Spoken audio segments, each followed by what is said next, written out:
Hacer periodismo profesional tiene consecuencias. No hacerlo tiene muchas más. 7 de junio, Día del Periodista. Sí, ¿qué tal? ¿Qué tal? Un feliz Día del Periodista atrasado para todos los colegas. Bueno, estabas viendo ahí una campaña que se lanzó ahora en los medios, en los portales, en televisión, en radio, que bueno, lideró ADEPA, la asociación, digamos, de los editores de medios, pero con ARPA, APTRA, las organizaciones de televisión y radio, para hacer algo absolutamente inédito, y que es que los medios tengan que recordarle a la gente, a la opinión pública, para qué están. Porque, bueno, vivimos un momento muy curioso, donde tenemos en estos momentos un gobierno liberal, bueno, poner libertario, nunca me quedó muy clara la diferencia entre uno y otro, que, bueno, uno de los pilares de las libertades en una democracia moderna es la libertad de prensa. Y parecería como que en el gobierno de Javier Milei hay exactamente la misma animadversión contra los medios, contra los periodistas, que en el kirchnerismo. Una cosa muy curiosa. Vamos a charlar en un rato con Daniel Deseil, que es el presidente de la Comisión de Libertad de Prensa, justamente de ADEPA, a ver, cómo se llega a esta situación inédita donde los propios medios tienen que recordarle a la gente, cuidado, ojo, que se necesitan periodistas, que no es lo mismo que las redes sociales o los streamings militantes como los del Gordo Dan. No es lo mismo que alguien salga a constatar, a contrarrestar opiniones, a buscar información, bueno, que evidentemente al presidente Milei y a su gobierno le gusta tan poco como a Néstor Kirchner primero, Cristina Kirchner después. Pero antes yo quería repasar con vos esta encuesta que hicimos, que la mostramos empezamos a mostrarte la semana pasada, sobre si es así, porque acá hay un malentendido que, nuevamente, no tienen la culpa los colegas encuestadores, pero indirectamente están contribuyendo a que políticos kirchneristas, y bueno, y ahora también libertarios, hagan lo que acá alguna vez te explicamos, que es un gaslighting. ¿Te acuerdas que te habíamos explicado que el gaslighting, un término yanqui, que era un fenómeno por el cual, bueno, un tipo bastante psicópata, en el caso de un tipo con una mujer, pero puede ser el caso de un gobierno con su opinión pública, le trata de convencer de que él o ella no quieren lo que quieren o quieren otra cosa, o que están convencidos de que se están equivocando en lo que quieren. Por ejemplo, cuando Milei cita de alguna forma, que lo hacía también el kirchnerismo, encuestas donde dice que los medios de comunicación ya no son tan confiables como antes porque eso es lo que opina la gente, bueno, hasta cierto punto tiene razón, porque desde el kirchnerismo, bueno, hay una grieta en donde los medios que hasta la llegada del kirchnerismo estaban en la Argentina y muchos otros países al tope de la confianza, de la credibilidad en todos los rankings, bueno, eso bajó. Pero fíjate vos, ¿por qué la gente se sigue informando con los medios? Acá esto ya te lo habíamos mostrado. Cuando Federico González de FGA preguntó qué grado de confianza tiene usted respecto a los medios y periodistas en general, fíjate que bueno, que efectivamente el total confianza o bastante confianza y es de 20%. Alguna confianza es de casi 40%, digamos en total podríamos decir 60%, pero acá hay 40% de desconfianza. Ahora fíjate cómo cambia cuando se le pregunta a la gente de la confianza que tiene sobre los periodistas que elige para informarse. A ver, porque esto es así. La gente normal, nosotros somos unos locos de la información y vemos todo, pero la gente normal pone determinados canales para informarse y a otros determinados canales no les cree. Esto pasa en otros países también, fíjate en Estados Unidos, ¿no? La grieta que instaló Trump, el tipo que se informa con la CNN, a la Fox no le cree nada. Y viceversa, obviamente, ¿no? Bueno, y fíjate cuando se le pregunta qué grado de confianza tienen los medios y periodistas que usted elige para informarse. Fíjate acá cómo cambia, ¿no? Se va la credibilidad alta al 60%, más un tercio de credibilidad, alguna credibilidad, lo cual te da un 90%. O sea, ese gaslighting de, mira cómo la gente no cree en los medios, si no les cree nadie, que empezó con el kirchnerismo y lo busca profundizar Milei. Bueno, un llamado a la solidaridad de los colegas. Cuando pregunten por la confianza o la credibilidad de los medios, pregunten también, bueno, no todos los medios son iguales, ¿no? Hay una grieta, lamentablemente. Yo quiero que veas también sobre un tema muy, muy polémico, ¿no? Los insultos cada vez más. Ya cansa el presidente Milei con esto de los ensobrados, ¿no? A ver, ¿qué son los ensobrados? Hay en la encuesta que demostramos que hay mucha gente que ni sabe de qué se trata. Bueno, supone ese insulto que todos los periodistas, además de cobrar su sueldo o su cachet o lo que sea, cobran por debajo de la mesa un sobre secreto, especialmente de alguien, para informar cosas incómodas de Milei, ¿no? Eso es lo que suponen los ensobrados, que según el presidente, y lo dijo textualmente, somos el 85% de los periodistas, ¿no? Bueno, fíjate qué interesante, ¿no? La aprobación y desaprobación. Bueno, hay alguna gente que lo compra, 35%. Hay un 50% que lo desaprueba. Pero quiero que veas el próximo, que es la discriminación por cómo votó la gente en el 2023, en octubre de 2023. Fíjate vos una cosa interesante. Los votantes de Javier Milei lo aprueban, sí, efectivamente, en un 75%. Pero hay un 25% de los votantes de Javier Milei, de ese 30% que sacó en el 2023, que no lo aprueba. Y fíjate, cuando saltemos Massa, que es más obvio, pero pasemos al votante de Bullrich, de Patricia Bullrich, que hoy está en el gobierno de Milei, y vos tenés que acá el 60%, o mejor dicho, mirarlo al revés, solamente el 40% o menos del 40% de los votantes de Patricia Bullrich están de acuerdo con los ensobrados. Mirá el que sigue, que es el más peligroso, digamos, donde ya Milei directamente, ahí con el gordo Dan, hace unas semanas, invitó a odiar más a los periodistas. Fíjate que la aprobación general acá es más grande, ya acá tenemos un 60% de aprobación general. Fíjate el que sigue,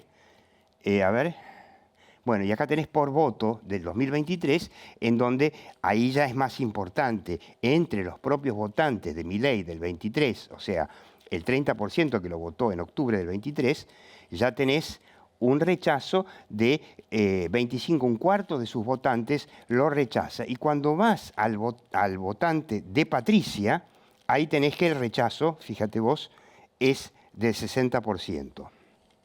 Quiere decir que esto no le está cayendo bien a la opinión pública, a la sociedad argentina.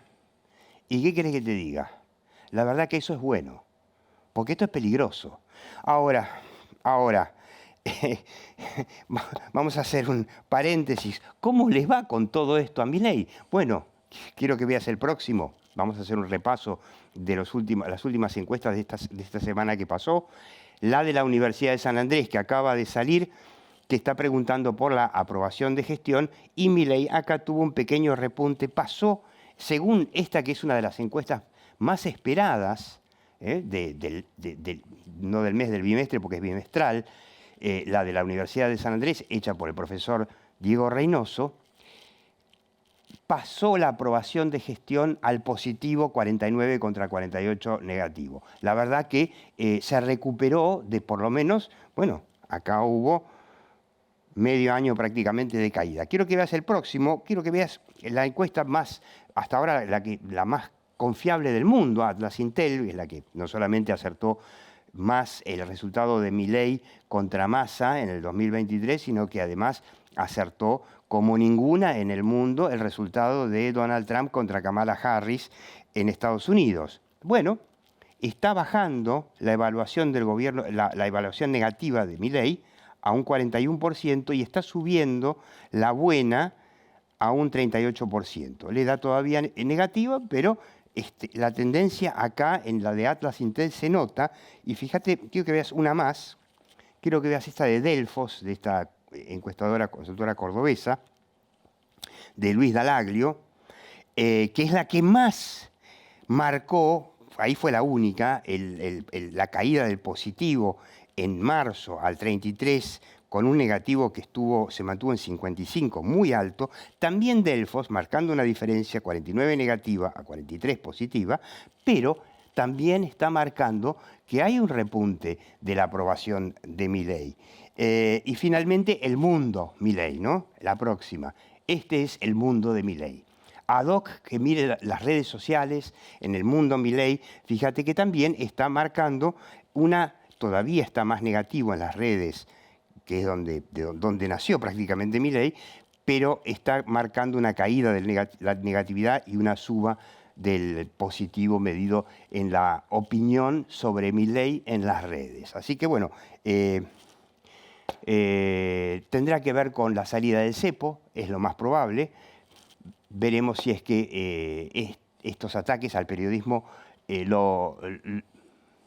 le afectan en algo la imagen. De eso vamos a hablar con Daniel Desein. Antes, como siempre, te pido que te metas los fines de semana en el portal de TN para leernos. Los medios buscan defenderse de los ataques del gobierno lanzando una inédita campaña publicitaria, que es la que viste al principio. Y espérame 2 segundos, ya me siento con Daniel Desein. Daniel Desein, bueno, por un lado es uno de los editores del diario La Gaceta de Tucumán, que es uno de los grandes diarios del interior, y dirige la Comisión de Libertad de Prensa de ADEPA, ¿no? Esta entidad que reúne a los editores de medios gráficos. Y Daniel, te tomamos simplemente para ver del último informe de tu comisión de mayo. Quiero que lo veas, se ve medio, pero yo te lo voy a leer porque es impresionante, ¿no? Vamos de más actual hacia atrás. 26 de mayo, declaración de ADEPA por intentos de hackeo a Hugo Alconada Mon. Violenta detención de un fotógrafo de AFP que cubría la marcha de los jubilados. 14 de mayo, tuit contra Sofía Diamante y retuit de Santiago Oría contra Sofía Diamante. 6 de mayo, cuenta afín al gobierno acusa a Longobardi. El mismo día, cuenta falsa atribuida a Fopea. Hablamos de esa cuenta falsa atribuida a Fopea. Una campaña de desinformación por parte del gobierno gravísima, ¿no? Putin queda como un conejito al lado de eso. 6 de mayo, retweet contra Carlos Pañi, reposteo sobre el odio al periodismo, etcétera, etcétera. Llegamos al 3 de mayo, el día récord, porque fue el 3 de mayo es el día de la libertad, el Día Mundial de la Libertad de Prensa. Cuentas del gobierno contra Alejandro Alfié, reposteos con el discurso de odio, retweet sobre el odio al periodismo, retweet contra Marcelo Bonelli, difusión de fotos contra la prensa y retweets de agresiones a Fopea, retweet con la burla a Reporteros Sin Fronteras, tan luego, ¿no? Una de las sociedades más prestigiosas del periodismo en el mundo, retweet contra Jorge Fernández Díaz. Me cansé, es impresionante, y todo esto ni siquiera había terminado mayo en ese momento. Mira, el jueves pasado, en el acto de la Academia de Entrega de las Plumas de Honor, donde hubo varios discursos sobre los ataques del oficialismo al periodismo, Joaquín Morales Solá dijo que mayo era el mes con mayor cantidad de ataques registrados por un presidente al periodismo desde el regreso de la democracia. En 40 años. Sí. Y eso incluye a Néstor Kirchner y a Cristina Kirchner. Exactamente. Así que sí, hay una especie de inflación de agravios, con la particularidad de que el 3 de mayo, el Día de la Libertad de Prensa, que es el día instituido para reflexionar sobre el valor que tiene el periodismo en la democracia. Obviamente, elegido profeso. O por ignorancia. Es difícil saber qué hay detrás de los agravios, es decir, cuánto hay de carácter, cuánto hay de impulso, cuánto hay de estrategia, cuán bien o cuán mal funcionan, cuánto impacta en su electorado específico, en el electorado más ampliado, cuáles son los objetivos ¿Y qué se logra con todo eso? Bueno, en la encuesta lo veíamos, no sé si le podemos pedir a Ezequiel, nuestro director, a ver si puede ir al caso el número 6, que te muestra cómo se dividen, en el caso del odio a los periodistas, donde Milei directamente invita a odiar a los periodistas, incluso en esa entrevista con el Gordo Dan, hasta les dice, decime los nombres para que los meta presos. Un chiste de muy mal gusto. Los votantes de Milei mismo, ¿no? Rechazan eso. Sí, hay peleas que da Milei que parecen estériles, ¿no? A priori. Yo siempre recuerdo esa frase, no sé si te acordás, que Milei solía describir al macrismo como kirchnerismo de buenos modales, ¿te acordás? Criticando lo que él consideraba buenos modales, que incluía, por un lado, el respeto en el debate público, pero también el apego a las normas institucionales, por donde él infería, se infiltraba en ese diálogo con la política, la ineficiencia, la lentitud y finalmente la heterodoxia que iba vaciando de sustancia al programa económico liberal, ¿no? El fracaso estuvo ahí, pensaba Milei, y creo yo en algún momento pensó Macri, ¿no? El gradualismo, ¿no? Claro. Tiene ese shock. Y tiene ese shock en lo económico y en lo discursivo, asumo que piensa Milei y su equipo. Por lo tanto hay que acelerar. Habrá errores y demás, pero sobre la marcha y sobre esa multiplicidad de cosas, uno se va perdiendo, ¿no? Claro, ahora, puede ser que sea una forma, por ahí es una teoría conspirativa, ¿no? Que sea una forma de buscar ahora desacreditar al periodismo. No sé si lo está logrando, aparentemente no, para prevenirse de futuros eventuales, y Dios sabe si habrá casos Libra o afines.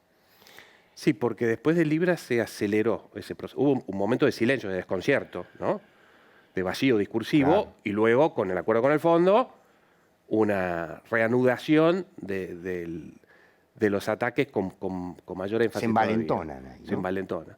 Entonces, probablemente apunte a ese lugar, pero el punto es, bueno, ¿cuál es el resultado, el balance de todo esto para la gestión, para la estrategia política? ¿Cuánto pesa, ¿no?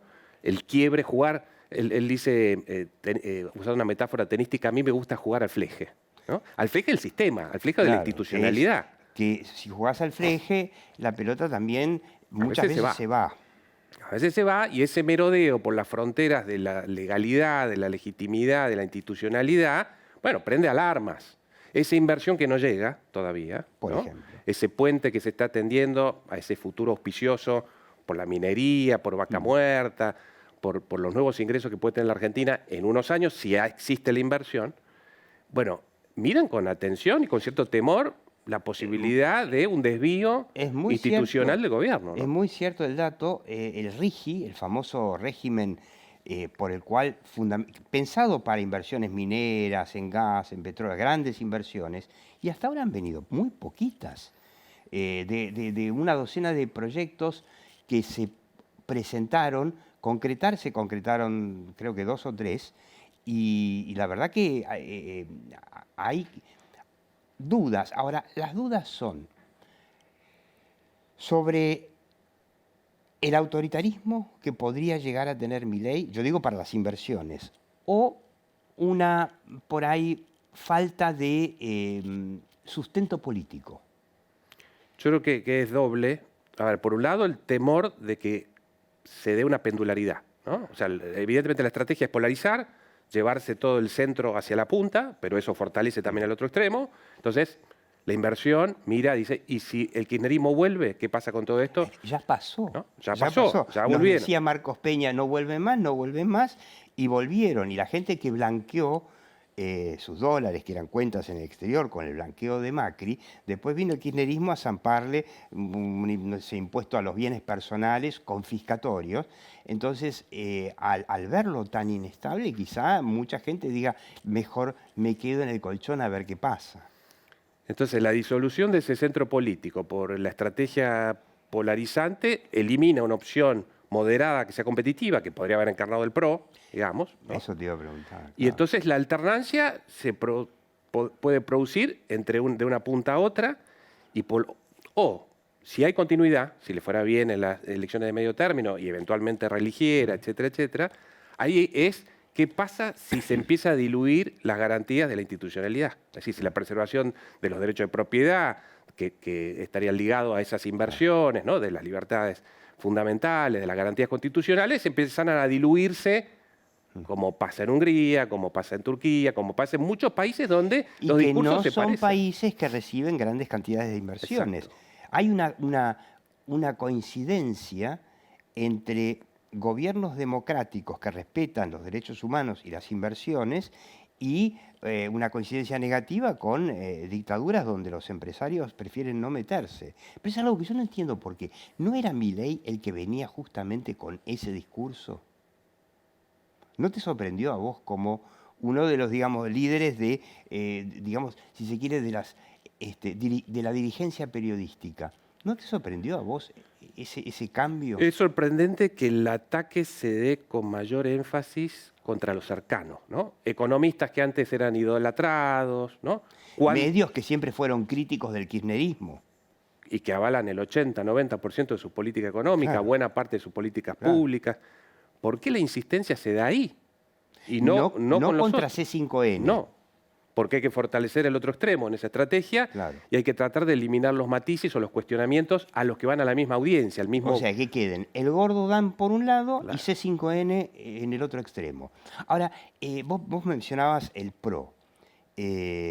¿No tendría el PRO que tener un rol como lo tuvo en su momento cuando empezó la carrera de Mauricio Macri desde la ciudad, que fue se proyectó a lo nacional como un gran defensor de la libertad de prensa?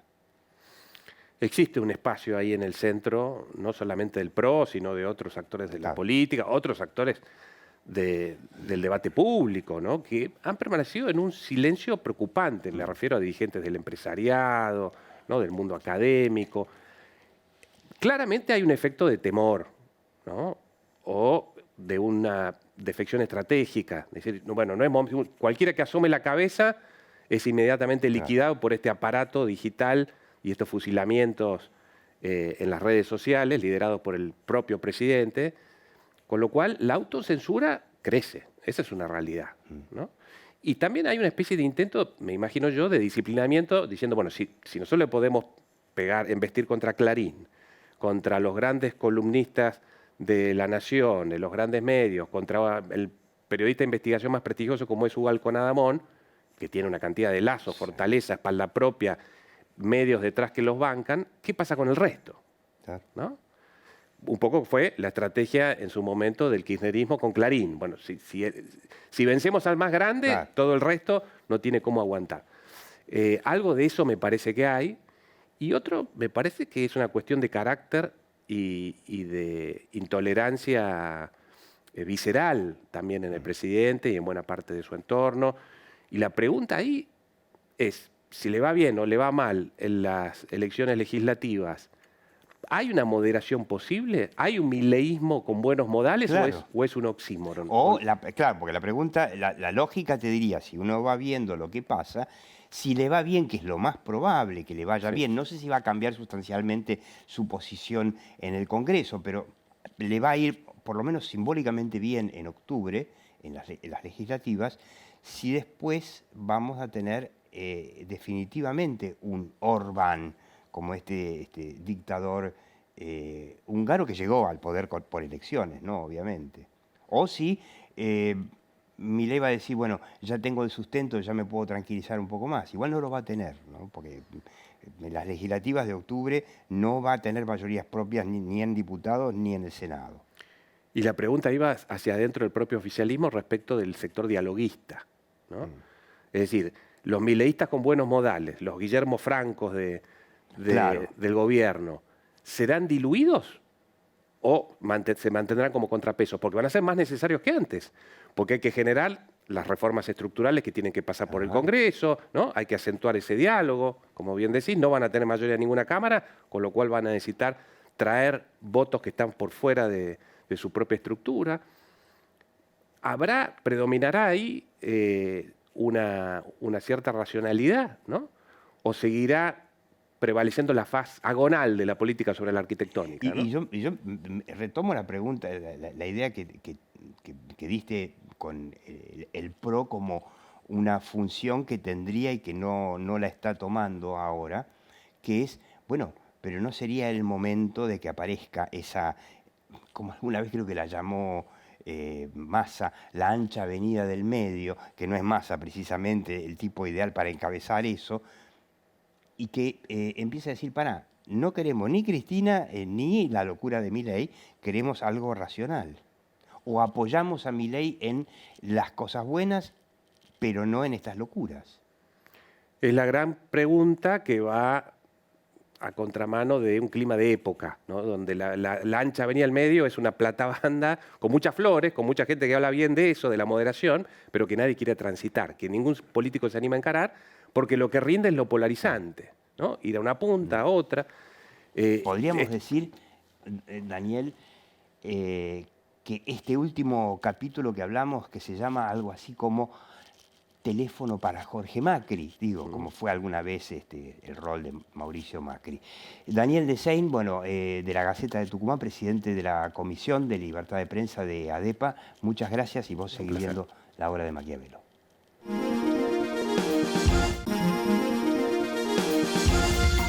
Hola, soy el McDonald's del Obelisco. La verdad, por acá ha pasado de todo. Pero cuando pasan cosas lindas de verdad.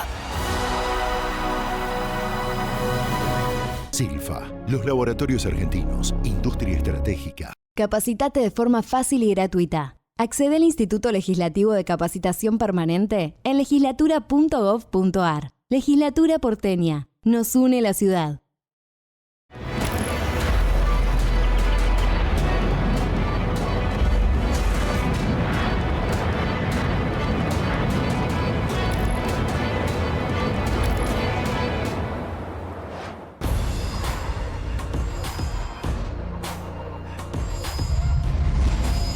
Hay un sistema integral de seguridad cuidándote en la ciudad.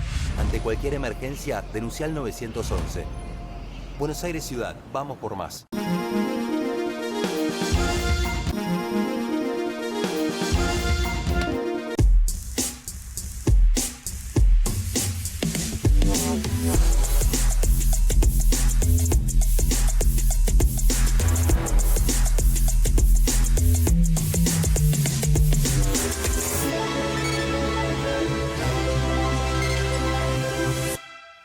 En Arcor trabajamos a través de una gestión sustentable, innovando en cada uno de nuestros productos para que todas las personas podamos vivir mejor.